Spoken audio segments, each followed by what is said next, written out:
வர சனிக்கிழமை என் ஃப்ரெண்ட் ஸ்வேதா அவ பாய் ஃப்ரெண்டோட டேட்டிங் போறாளாம். ஹலோ கேக்குதா? டேட்டிங் போறாங்களாம். எனக்கு மட்டும் நான் எங்கேயுமே போகல தெரியுமா? நீ எப்போ வருவ? Hello hello signal weak போலமா.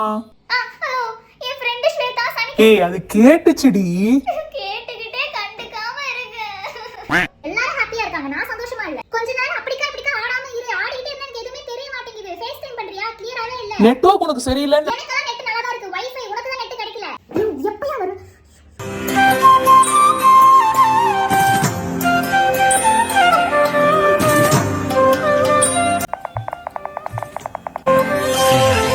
இப்ப எதுக்கு இப்படி மூஞ்ச தொங்க போட்டு வச்சிருக்க? என்ன பிரச்சனை?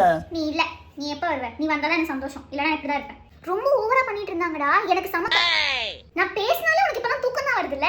ஏதாவது இன்ட்ரஸ்டிங்கா சொல்ல வரேன், ஹான்னு வாய் திறக்கறேன். எனக்கு எப்படி பேச முடியும்? கம்யூனிகேஷன் ரொம்ப முக்கியம்டா. இவ தாலி தோன்னு சொல்லிடு. உனக்கு பகல்ல இங்க ராத்திரி, இங்க பகல்ல அங்க ராத்திரி. என்ன இது? நாளைக்கு லீவ் தானே, முடிச்சிருந்து பேச. நான் நேத்து பேசனல்ல. இங்க வேற வின்டர் ஆரம்பிச்சிருச்சு, ஸ்னோ பெய்ய ஸ்டார்ட் ஆயிடுச்சு நேத்து.